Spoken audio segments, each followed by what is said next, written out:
Olá, pessoal. Beleza? Satisfação em encontrá-los novamente. Ok? Nas nossas videoaulas, o mundo da biologia a seu dispor. Ok? Muito bem. Hoje nós vamos falar a respeito, então, da segunda aula referente aos vírus. Ok?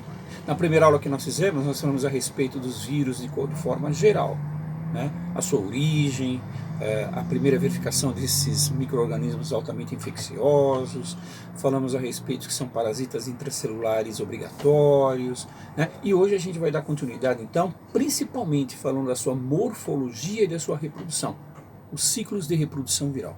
Tá bom? Muito bem. Gente, quando vocês falam em vírus, altamente simples da sua composição, primitivíssimos, tá? Professor, o que um vírus tem? Quando você fala em morfologia, é na sua constituição, formação, ok? E quando você fala neles, nada mais simples do que ácidos nucleicos e proteínas. É isso, professor? É isso. Ácidos nucleicos e proteínas? Exato. Lembrando que ácidos nucleicos você tem aí mais ou menos de 1 a 5% da sua massa viral, né? E proteínas você tem um número reduzido presente neles. Agora, além de proteínas que você encontra na formação desses vírus, tá? Além de proteínas e o código genético, você tem também outros elementos que são componentes adicionais, como por exemplo, lipídios e polissacarídeos.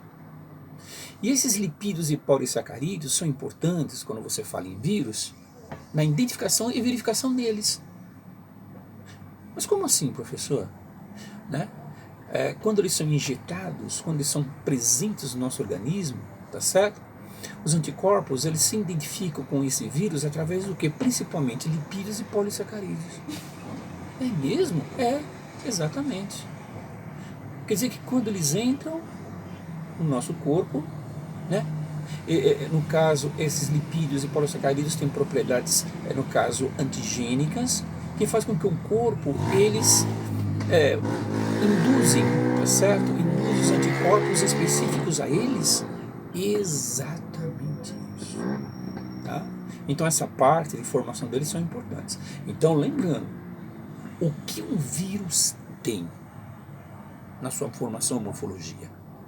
Proteínas e código genético. Código genético e proteínas. Código genético de 1 a 5% da sua massa viral. Tá? E no caso de proteínas, um número reduzido delas. Sem falar também que existem elementos adicionais, como por exemplo, né, os lipídios e polissacarídeos que servem para induzirem anticorpos específicos quando eles estão presentes no nosso corpo. Que interessante. Agora, a estrutura viral, tá? Esses elementos que o professor falou, de proteínas, código genético, polissacarídeos e lipídios, é como se fosse uma composição química dos vírus presentes neles. Agora, a sua estrutura é muito simples. A estrutura dele, a formação deles, né? São simples na sua constituição, né? Existe uma capa proteica que envolve todo o código genético no seu interior. Mesmo? Sim. Aqui você tem um código genético, por exemplo, e em volta existe uma capa proteica no interior dele de proteção. Tá? E essa capa proteica é chamada de capsídeo. O capsídeo, formado por unidades pequenas chamadas capsômeros. Professor, retoma aí. Retoma. Então existe uma capa proteica envolvendo o interior do vírus, tá certo? Envolvendo o código genético. Então você tem o código genético no interior do vírus, envolve esse código genético, você tem o quê? Uma capa proteica. E essa capa proteica, tá? Ela é chamada de capsímero. E o capsímero, ele é formado por várias unidades menores, chamadas de capsômeros. Capsímeros, capsômeros. Ok? Tá bom? Capsímero envolve o DNA, o código genético ou RNA. Formado por unidades menores, capsômeros. Guarda bem isso. Tá bom? Agora, pessoal, pode ter outros elementos externamente envolvendo esse vírus? Mas é lógico. Claro que sim. Que outros elementos podem ter? Tá certo? Ele pode ter, por exemplo, pessoal, externamente, garras, espinhos, espículas. Tá? Tá bom? Envolvendo eles. Externamente. E fora isso, onde estão presos essas garras, espículas e espinhos, existe também aí, no caso, né, um envelope viral. Esse envelope viral por fora do vírus, envelope viral, anexados a esse envelope viral por fora, você tem as garras, espinhos ou espículas. Espículas são espinhos menores. Tá? A gente chama esses vírus de vírus envelopados. Tá bom? Um exemplo disso é o nosso querido, amado e didático bacteriófago. Né? O que, professor? Bacteriófago. Aquele vírus que o professor cansou de desenhar na sala de aula. E eu perguntava para vocês, esse vírus parece o que? Uma aranha? Parece uma vela em cima de uma aranha? É o nosso querido bacteriófago. Né? Bactéria, fago, devorador de bactérias. O bacteriófago. Né?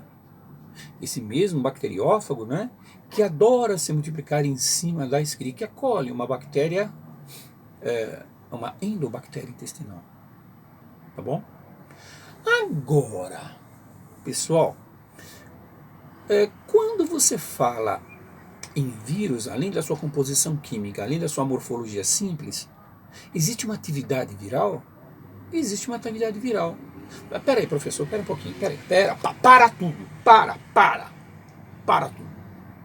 Para um pouco essa atividade viral, volta tudo. Ah, professor, eu preciso entender, volta, tenha paciência, por favor. O senhor tem paciência? Será que o senhor pode quebrar o galho e voltar tudo? Claro, professor, precisa ter paciência. Tá? O meu pedacinho de terra lá no céu está garantido. Está garantido. Então vamos lá, novamente, tá? Quando você fala em vírus, você fala o quê? Composição química. Qual seria a composição química dos vírus? Código genético e proteínas. Além do código genético e proteínas, você tem os adicionais, que seria quem? Os polissacarídeos, tá certo? E os lipídios. Importantes para quê, principalmente? Para induzir, no caso, anticorpos específicos quando esses vírus entram dentro do nosso corpo.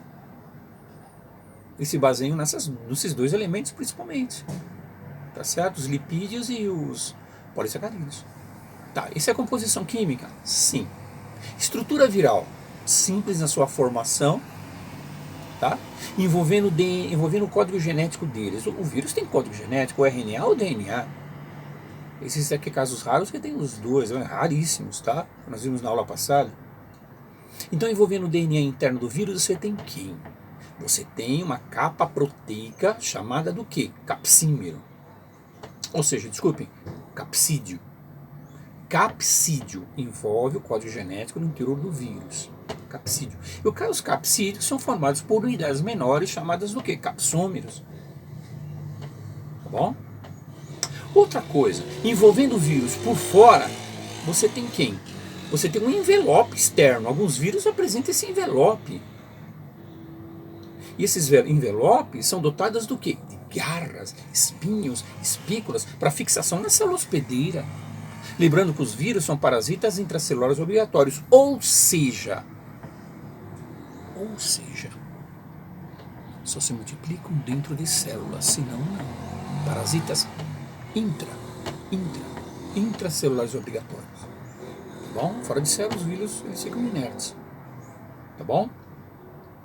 Muito bem. Um exemplo disso, tá certo? De vírus envelopados, que tem essa capa, esse envelope externamente, é o quê? O nosso querido bacteriófago. Né? bactéria, fago, devorador de bactérias, se multiplica dentro de bactérias, no caso da Escherichia coli, uma endobactéria, tá certo? Do nosso corpo. Agora, atividade, posso falar já de atividade viral? Pode, professor, obrigado. Claro, mas é lógico, tá? O assunto é pesado, tá? Atividade viral.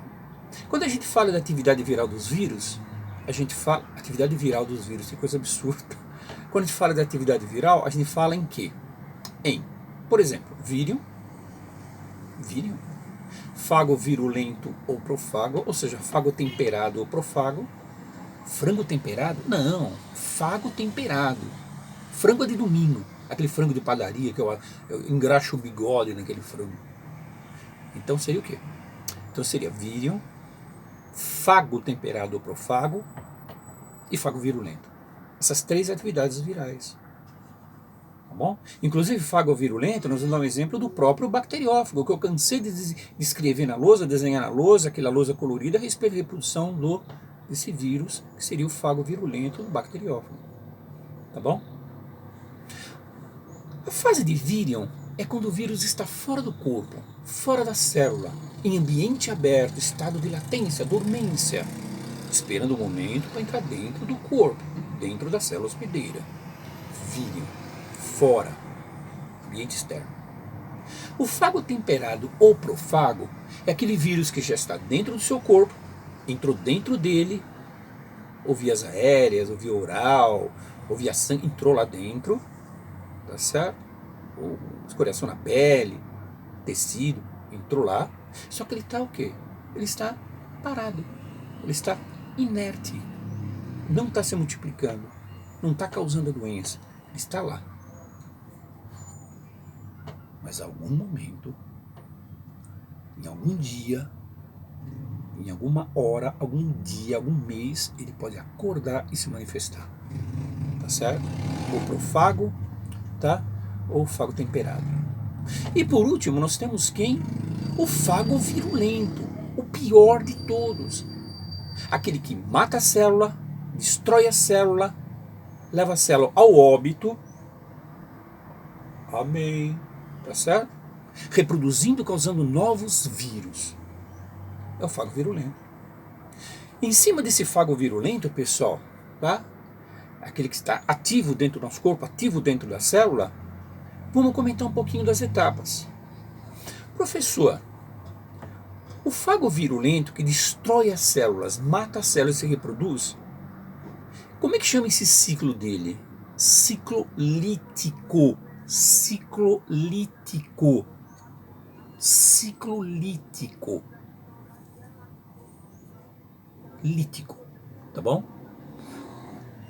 E como é que chama o ciclo do fago temperado ou profago? Aquele vírus que entrou dentro do corpo, mas está paradinho. Ciclo lisogênico. Ciclo lisogênico. Ciclo lítico. Ciclo lítico. Ciclo lisogênico. O vírus está dentro do ciclo lítico. Qual é a atividade viral? Fago virulento. O vírus está participando do ciclo lisogênico. Tá?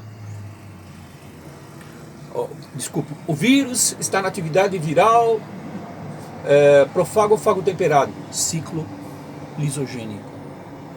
O vírus está matando as células e se reproduzindo. Ciclo lítico. Então não esqueça dessa concordância. Vamos deixar bem claro.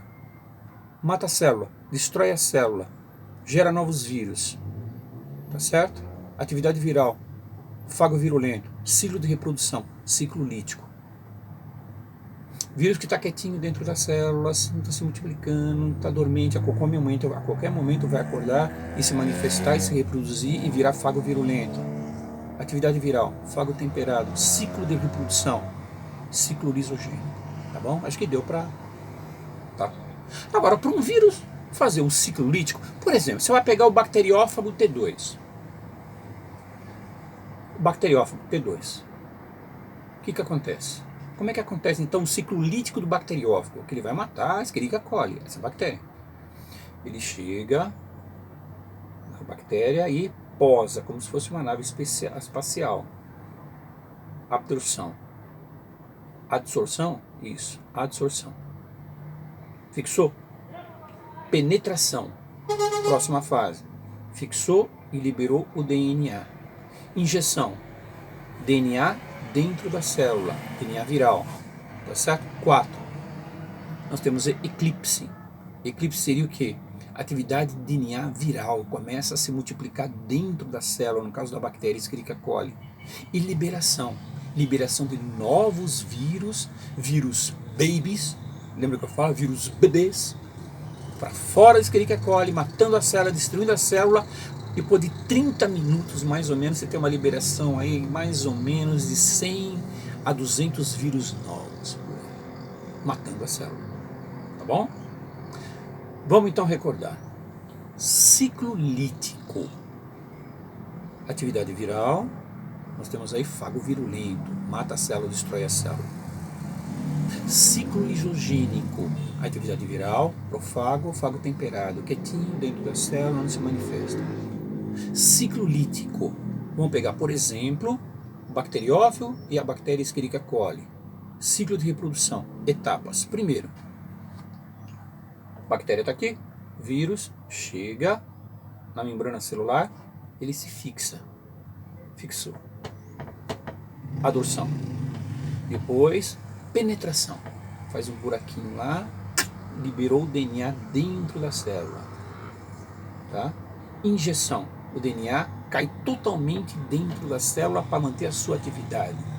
Objetivo, criar novos vírus, se multiplicar e lise na célula. A célula vai estourar. Lise significa que a célula estoura. Depois, a parte do 4, eclipse. Eclipse é quando a atividade viral está todo vapor dentro da célula, onde o vírus utiliza toda a maquinaria celular para produzir novos vírus. E 5, a célula cheia, túrgida de novos vírus, explode, liberando novos vírus aí, tá certo? Depois de 30 minutos dos vírus, você tem mais ou menos 30 minutos após essa reprodução, a célula está túrgida e libera mais ou menos aí de 100 a 200 vírus para mais, matando a célula, destruindo a célula. Aqui jaz uma célula. E o ciclo não para. O ciclo não para. Esses vírus novos produzidos vão produzir, procurar outras Escherichia coli, outra célula para essa reprodução, e o vírus é contínuo, tá certo? O ciclo é contínuo e não para. Tá bom? Então, o que nós vemos hoje? Balanço geral da aula. Composição química, estrutura do vírus, atividade viral, tá? Ciclo de reprodução viral, ciclo lítico, em ênfase em bacteriófago, T2 e Escherichia coli, e depois, para dar uma chicotada no final, o ciclo lisogênico do fago temperado ou profago. Tá bom?